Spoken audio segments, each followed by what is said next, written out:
شهر رمضان الذي أنزل فيه القرآن هدى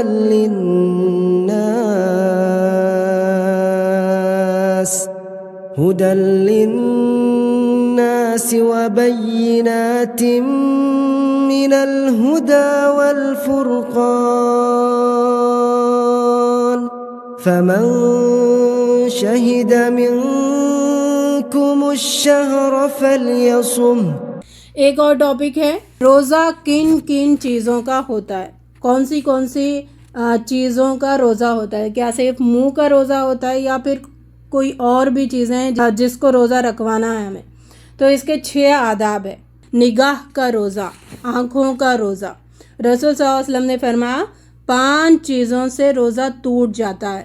1 جھوٹ بولنے سے، غیبت کرنے سے، چغلی کرنے سے، جھوٹی قسم کھانے سے، شہوت کی نظر سے دیکھنے سے۔ شہوت کی نظر سے بھی روزہ ٹوٹ جاتا ہے۔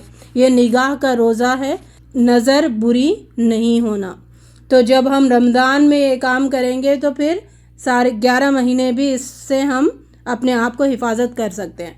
دوسرا ہے جو روزہ کے آداب ملحوظ رکھنا ہے کہ زبان کا روزہ۔ زبان سے فحش گفتگو، بری باتیں، گندی باتیں، ظلم کی باتیں، کسی پر ظلم کرنا ہے، کسی کو پلان کرنا ہے کہ اس کو تکلیف دے، ایسی باتیں، جھگڑا کرنا یا کروانے کی باتیں، اور کسی کی بات جو کر رہا ہے اس کو بات کو کاٹنا، یہ بھی غلط ہے۔ اور خاموش رہنے کے بدلے بار بار کچھ نہ کچھ بولتے رہنا اللہ کے ذکر کے علاوہ، یہ ساری چیزوں کا روزہ ہمیں رکھنا ہے۔ زبان کو ہمیں رکھوانا ہے۔ تو زبان کن چیزوں میں ملوث ہوگی؟ اللہ کی یاد میں، تلاوت قرآن میں، ذکر و اذکار میں، کئی ساری عبادت کی چیزوں میں زبان کو تر رکھنا ہے۔ دوسری دنیاوی چیزیں اور گناہ کی چیزوں میں زبان کو استعمال نہیں کرنا، روزہ رکھوانا ہے اس کا۔ تیسرا ادب ہے کان کا روزہ۔ کان کا روزہ نبی صلی اللہ علیہ وسلم فرماتے ہیں غیبت سننے والا اور سنانے والا دونوں گناہ میں برابر ہے۔ سننا، سنانے والا دونوں بھی۔ اگر رمضان میں ہم نے غیبت سنی یا سنائی کسی کو تو کان کا روزہ نہیں ہوتا ہے، کان پھر بے روزہ ہو جاتا ہے اس کا۔ اور فحش سننا جیسے میوزک ہے یا قوالی کے نام پہ جو آج ٹرینڈ چل رہا ہے لوگوں میں، میوزک سنا جاتا ہے قوالی کے نام پہ اور نعتوں کے نام پہ جس میں میوزک ہوتا ہے اور شرکیہ کلمات ہوتے ہیں، یہ ساری چیزوں سے ہمیں بچنا ہے۔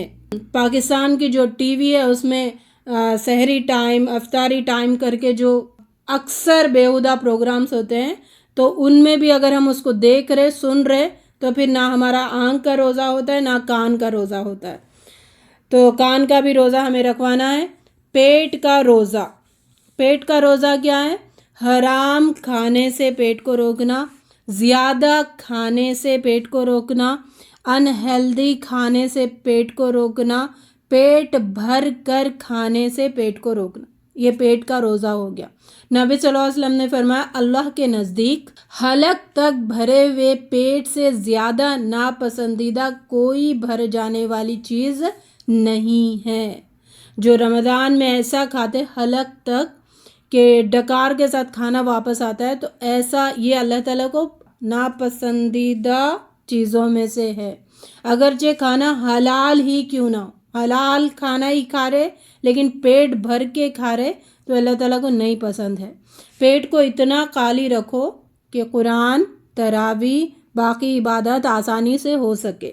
عبادات آسانی سے ہونے کا مین ٹرک کیا ہے؟ پیٹ کو خالی رکھنا ہے۔ جتنا ہلکا رکھیں گے اتنا پھرتی سے ہم عبادت کر سکتے ہیں۔ اب 5 ادب ہے تمام اعضاء کا روزہ۔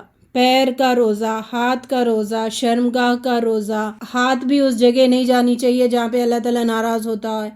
پیروں سے کئی ایسی جگہ نہیں چل کے جانا جہاں پہ اللہ تعالیٰ ناراض ہوتا ہے۔ دل کے جو ارادے ہیں، ذہن میں جو سوچ لاتے ہیں، ان ساری چیزوں کا ہمیں روزہ رکھنا ہے، صرف زبان کا ہی نہیں روزہ ہوتا، ساری چیزوں کا روزہ ہوتا ہے۔ 6th پوائنٹ ہے خوف اور رجا۔ خوف اور رجا کسے کہتے ہیں؟ امید کے ساتھ خوف کریں کہ اللہ تعالیٰ میرا روزہ قبول کرے اور مجھے اپنے مقربین میں شامل کرے۔ تو امید بھی ہونا اور خوف بھی ہونا، اور ڈر بھی رکھیں کہ روزہ قبول ہو میرا، اللہ تعالیٰ سے امیدیں رکھیں، کیونکہ یقین اور تقوی کے ساتھ ہی ہمارا عبادتیں قبول ہوتی ہے۔ یقین اور تقوی کے ساتھ ذرا بھی جو ہم عبادت کرتے ہیں، یقین اور تقوی کے ساتھ اگر تھوڑی بھی ہماری عبادت ہے تو وہ بہت اللہ تعالیٰ کے پاس زیادہ معنی ہوتی ہے۔ اور غلط کاریوں کے ساتھ، گناہوں کے ساتھ پہاڑ بھر کر بھی ہم عبادت کریں گے تو اللہ تعالیٰ اس کو انٹو زیرو کریں گے، ٹھیک ہے؟ تو یقین اور تقوی کے ساتھ ہمیں عبادت کرنا ہے۔ نبی صلی اللہ علیہ وسلم نے فرمایا روزہ ایک امانت ہے، ہر ایک کو اپنی امانت کی حفاظت کرنی چاہیے۔ تو یہاں پر خود مفتی بنے کہ میں کس طریقے کا روزہ رکھ رہی ہوں، تو اللہ تعالیٰ فرماتے ہیں کہ روزہ میرے لیے، میں ہی اس کا بدلہ دوں گا۔ تو ہم کسی کو دکھاتے نہیں ہوتے ہیں روزہ کیا ہے، ہم رکھ رہے، کیسا رکھ رہے، کتنا اخلاص ہے، تو ہم خود اس کے بارے میں ڈیسائیڈ کریں اور صحیح معنوں میں روزے کا حق ادا کریں۔ ایک اور ٹاپک ہے روزہ کن چیزوں سے ٹوٹتا ہے؟ دوا جو طاقت کی ہو، یا طاقت کے انجیکشنز لینا، یا پھر طاقت کے ڈرپس لینا، اس سے روزہ ٹوٹ جاتا ہے۔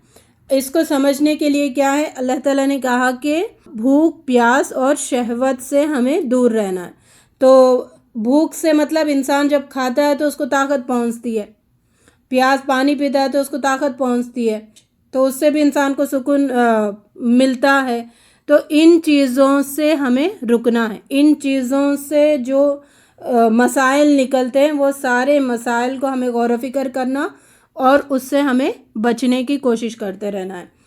اور قصداً جان بوجھ کر قے کرنا، جان بوجھ کر منہ بھر کے قے کرنا، اس سے بھی روزہ ٹوٹ جاتا ہے۔ سنن ابو داؤد میں ہے وَمَنِ اسْتَقَى عَمَدًا فَلْيَقْضِ، یعنی جس نے جان بوجھ کر قصد کر کے قے کیا اس کا روزہ ٹوٹ گیا۔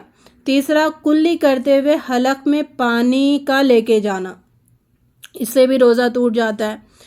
عورت کو ایسے چھونا کہ انزال ہو جائے، منی خارج ہو جائے، تو اس سے بھی روزہ ٹوٹ جاتا ہے۔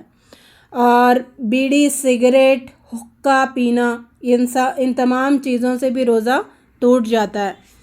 اور قصداً یعنی لوبھان کا جو دھواں ہوتا ہے اس کو جان بوجھ کر منہ میں لینا، جیسے اپنے انڈو پاک میں تو یہ رواج نہیں ہے، لیکن یہاں پہ سعودی عرب میں جو عورتیں ہوتی ہے وہ لیتی ہیں دھواں، اپنے کپڑوں پہ، اپنے چہرے پہ لیتی ہے، تو جان بوجھ کر دھواں لینا اندر، یہ اس سے بھی روزہ ٹوٹ جاتا ہے۔ بھول کر کھا لیے تو روزہ نہیں ٹوٹتا، لیکن یہاں پہ ٹوسٹ کیا ہے، بھول کر کھا لیے، چلو اب کھا لیے نا اور 2 نوالے کھا لو، تو یہ کام کریں گے تو پھر روزہ ٹوٹ جائے گا۔ ایک اور پوائنٹ ہے رات سمجھ کر صبح صادق کے بعد سحری کر لینا، اب نہیں ابھی ٹائم ہے سمجھ کر کرنا ہے، سمجھنا نہیں ہے۔ رمضان میں جو بھی کام کرتے ہم غور و فکر کرنا، دیکھنا، اور سستی کاہلی کے اچھا ہوگا اچھا نہیں ہوگا، تو اس سے پھر روزے کے قبول ہونے اور نا قبول ہونے کا اتنا بڑا ڈفرینس ہو جاتا ہے۔ تو رات سمجھ کر صبح صادق کے بعد سحری کھا لینا، اس سے بھی روزہ ٹوٹ جاتا ہے۔ اور جان بوجھ کر سستی سے معلومات نہیں کرنا، اس سے بچے رہنا، اس سے روزہ ٹوٹ جاتا ہے۔ ایک اور پوائنٹ، دن باقی تھا لیکن غروب آفتاب ہو گیا سمجھ کر افطاری کر لینا، اس سے بھی روزہ ٹوٹ جاتا ہے۔ جان بوجھ کر کھانے سے بھی روزہ ٹوٹ جاتا ہے، چلو کوئی دیکھ نہیں رہا ہے، چھپ کر کھا لیے پی لیے تو روزہ ٹوٹ جاتا ہے۔ یہ ساری باتیں ہمیں بچوں کو بتانا ہے، گھر میں بار بار ایک ریمائنڈر کرنا چاہیے، یہ باتیں۔ ایک اور پوائنٹ ہے جان بوجھ کر مباشرت کرنا، جس کے بارے میں ہم نے کفارہ کا پڑھا تھا، مباشرت کرنا، اور اس پر کفارہ بھی ہے، کفارہ لازم ہے اور قضا بھی لازم ہے، قضا بھی کرنا اور کفارہ بھی دینا ہے۔ ایک اور پوائنٹ جس سے روزہ ٹوٹتا ہے، حیض اور نفاس کی حالت میں روزہ ٹوٹ جاتا ہے. جیسے بخاری میں اس کی روایت ہے 1951 کہ حیض کسی بھی وقت آ گیا تو روزہ ٹوٹ جاتا ہے، اس کو افطاری کر لینا چاہیے. ایک اور پوائنٹ ہے گلوکوز، خون یا طاقت دینے والی غذائیں چڑھانا، اس سے بھی روزہ ٹوٹ جاتا ہے. یہ روزہ ٹوٹنے کے چند پوائنٹس ہیں، اس پہ نظر میں رکھے کہ کوئی طاقت کی چیز تو نہیں جا رہی. ہاں، کان اور ناک میں جو دوائیں ڈالتے ہیں وہ طاقت کی نہیں ہوتی ہے، وہ حلق تک اگر اس کا تھوڑا ٹیسٹ بھی آ جاتا ہے تو اس سے علماؤں نے کہا کہ روزہ نہیں ٹوٹتا ہے، کیونکہ وہ طاقت کی دوائیں نہیں ہوتی. ایک اور ٹاپک ہے روزے میں جائز کیا کیا کام ہے. کن چیزوں سے روزہ نہیں ٹوٹتا؟ خود سے قے آ جانے سے روزہ نہیں ٹوٹتا. جیسے کسی کو فوڈ پوائزن ہو گیا ہے، کسی کو انڈائجیشن ہو گیا ہے تو خود سے قے ہو جا رہی ہے تو اس سے روزہ نہیں ٹوٹتا. دوسرا، طاقت نہ دینے والے انجیکشنز کوئی لے رہا ہے تو اس سے بھی روزہ نہیں ٹوٹتا. ایسے کوئی جیسے انستھیشیا کا ہے، ایسے انجیکشن سے جس سے طاقت نہیں مل رہی تو پھر اس سے بھی روزہ نہیں ٹوٹتا. ٹوتھ پیسٹ کے استعمال سے بھی روزہ نہیں ٹوٹتا ہے. اور کسنگ اور ہگنگ سے بھی روزہ نہیں ٹوٹتا ہے، لیکن یہ حد میں ہونا چاہیے. نبی صلی اللہ علیہ وسلم نے 2 لوگ آئے تھے، آپ سے سوال کیے تھے، ایک کو نبی صلی اللہ علیہ وسلم نے پرمیشن دے دیا ہے، ایک کو پرمیشن نہیں دیا. تو پوچھا گیا تو بولے کہ پہلے جو آئے تھے وہ بوڑھا شخص تھا، اس نے کہا کہ میں یہ کام کروں اپنی بیوی کے ساتھ جمع کے علاوہ، تو انہوں نے کہا ٹھیک ہے کرو. جوان آیا تو اس کو منع کیا. اگر حد میں ہے تو پھر یہ جائز ہے.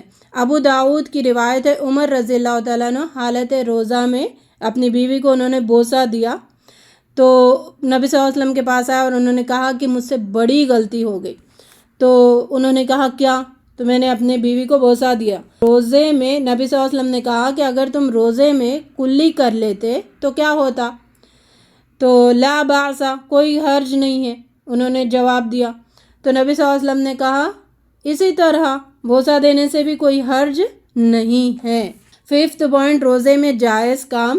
جنابت کی حالت میں روزہ سٹارٹ کر سکتے ہیں، یعنی سحری کر سکتے ہیں. اگر غسل نہیں ہوا تو پھر سحری کر لے، فوراً پھر غسل کر لے، فجر کی نماز کے لیے تیار ہو جائے.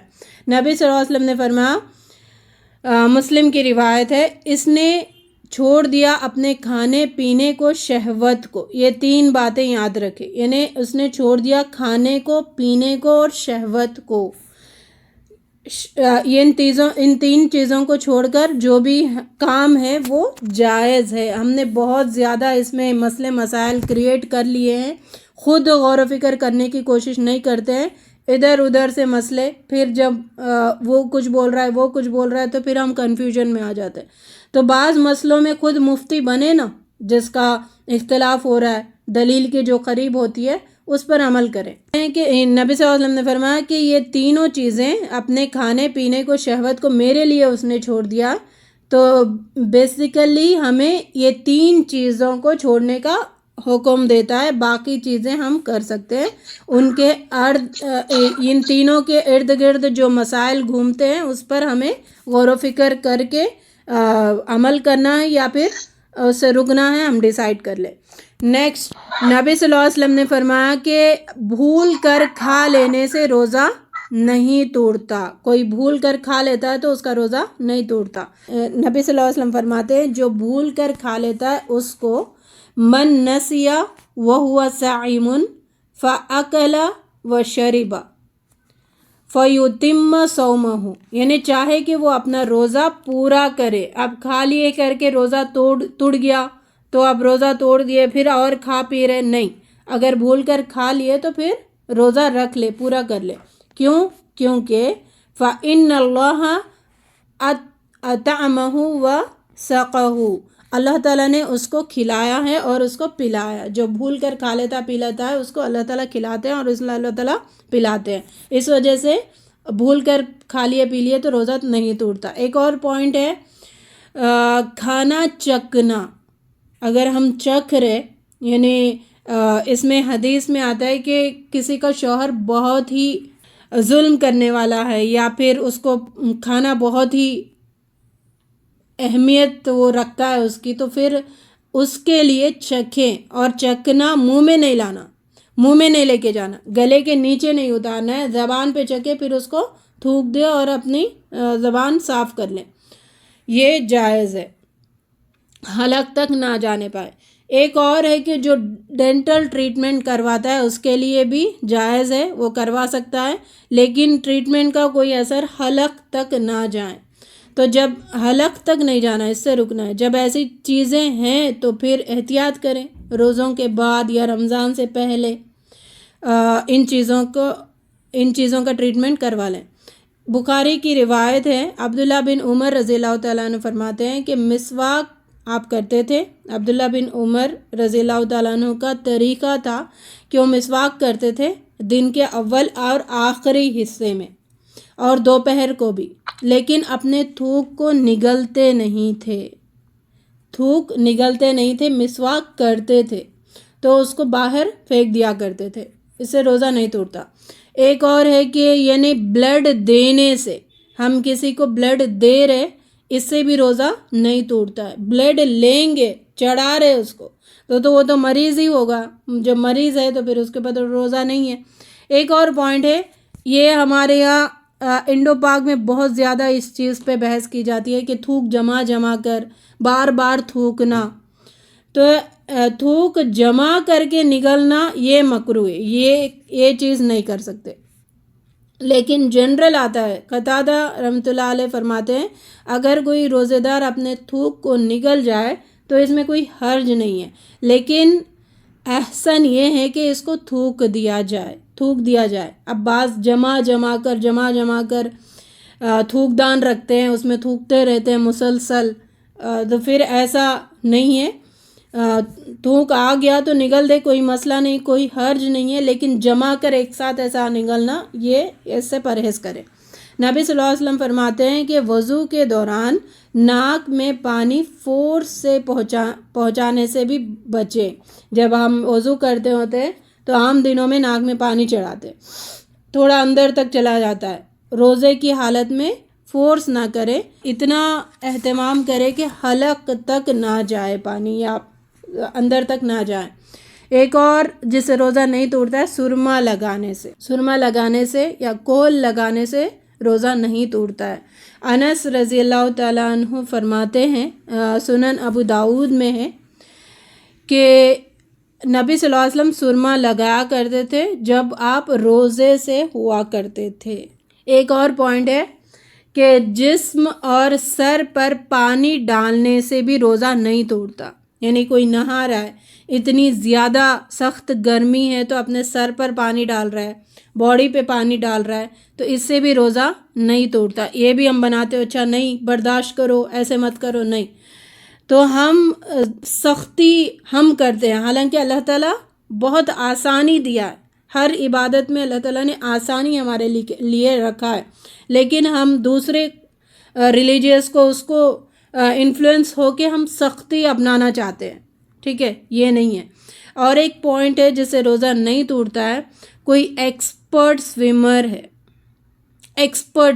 اور اس کو 100% یقین ہے کہ وہ سوئمنگ کرتے ہوئے پانی منہ میں نہیں لے گا تو ویسا سوئمنگ کر سکتا ہے، لیکن اگر کوئی سیکھ رہا ہے تو سوئمنگ سے پرہیز کرے رمضان تک، کیونکہ پانی اندر جانے کے چانسز بہت ہو سکتے ہیں۔ نبی صلی اللہ علیہ وسلم نے فرمایا، دارقطنی کی روایت ہے کہ نبی صلی اللہ علیہ وسلم نے رخصت دی ہے، حجامہ کیا جا سکتا ہے روزے میں، حجامہ کی پرمیشن ہے، حجامہ کروایا جا سکتا ہے یا کر بھی سکتے ہیں روزے کی حالت میں۔ ایک اور پوائنٹ ہے، نیند میں اگر منی خارج ہو جائے تو اس سے بھی روزہ نہیں ٹوٹتا۔ پچھلے ہم نے دیکھا کہ جان بوجھ کر کوئی شہوت کی نظر سے اس سے منی اگر خارج ہو جائے تو روزہ ٹوٹ جاتا ہے، یہاں پہ نیند میں اگر منی خارج ہو جائے تو روزہ نہیں ٹوٹتا۔ تو ان کے علاوہ جتنے بھی جو بھی مسائل ہے، اختلاف ہو رہے ہیں، تو بعض علماء کچھ کہیں گے، بعض علماء کچھ کہیں گے، تو ہم اخلاص کی بنا پر یعنی اللہ تعالیٰ کو راضی کرنے کی بنا پر اللہ تعالیٰ کو یعنی اپنا اکاؤنٹ دینا ہے نا، اللہ تعالیٰ کے سامنے کھڑے ہونے کی یہ خوف اور ڈر کے ساتھ اپنا فیصلہ کرے کہ ہم اس معاملے میں کیا کر سکتے ہیں، کیونکہ نبی صلی اللہ علیہ وسلم نے فرمایا ہے اذا حکم الحاکم فاجتہد، جب کوئی حاکم فیصلہ کرتا ہے تو پوری کوشش کرتا ہے، اجتہاد کرتا ہے، فیصلہ نکالتا ہے، تو اس کے لیے ثم اصاب فلہ اجران، تو اس کے لیے 2 اجر ہے، یعنی کوشش کرتا ہے اور اس کا صحیح مسئلہ نکالتا ہے، اس کے لیے 2 اجر ہے، کوشش کے لیے اور نتیجے کے لیے 2 اجر۔ نیکسٹ وَإِذَا حَكَمَ فَاجْتَهَدَ ثُمَّ أَقْتَى فَلَهُ أَجْرٌ، اگر کوئی فیصلہ کرے، اجتہاد کرے اور پھر بھی بھول جائے، یعنی پھر بھی اس سے بھول چوک ہو جائے تو بھی ان کو 1 اجر ملے گا۔ تو بات کیا ہے یہاں پر، کوئی بھی علماء یعنی نبی صلی اللہ علیہ وسلم تو نہیں ہے نا، نبی تو نہیں ہے، کوئی بھی عالم ہے، کوئی بھی فتویٰ نکالتا ہے تو اس سے 2 چیزیں ہو سکتی ہے، فتویٰ صحیح نکل سکتا ہے یا پھر اجتہاد غلط ہو سکتا ہے، تو لیکن اس کی کوشش کی وجہ سے تو 1 اجر دونوں حالتوں میں ملنے والے ہیں۔ اب جو صحیح اس نے اجتہاد کیا تو اس کا دوسرا 1 اور اجر ملے گا، اگر اس نے غلط کیا تو اس پہ کوئی پکڑ نہیں ہے، گناہ نہیں ہے، اس نے اپنی غور و فکر کیا ہے۔